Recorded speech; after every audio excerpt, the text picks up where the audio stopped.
Today we're going to meet the oldest and most distinguished member here at the Binder Park Zoo in Battle Creek, Michigan, and I am very excited. Now I don't want to ruin the surprise, so let's give you a couple of hints and we'll see if we can figure out who it is.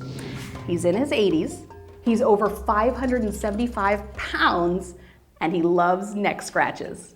Any ideas who it might be? Allow me to introduce Al.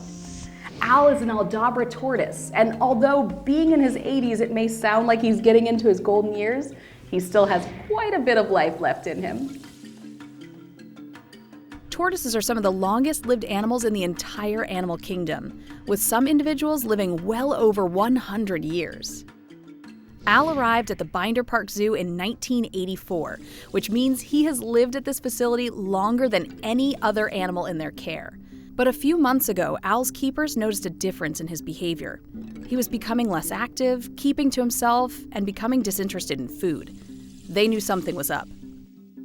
But just by looking at the outside of his foot, it was difficult for the doctor to know what was going on the inside.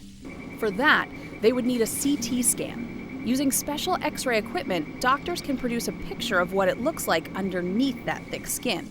This would give them a good look at everything from bones to organs, tissues, and even his blood vessels. At over 575 pounds, it can be an all-day affair just to get from one side of his exhibit to the other. So imagine how difficult a trip to the doctor could be.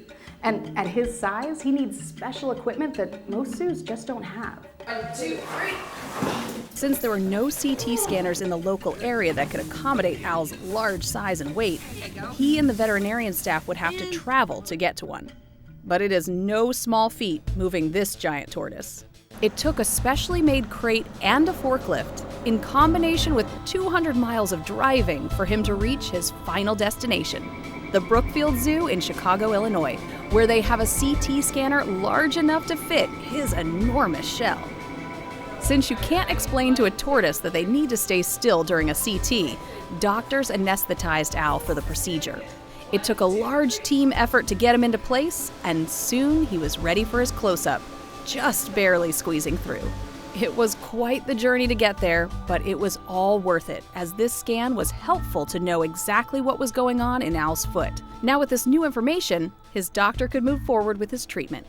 Now safely back at his home in Michigan, the zoo staff will have to continue his treatments for some time.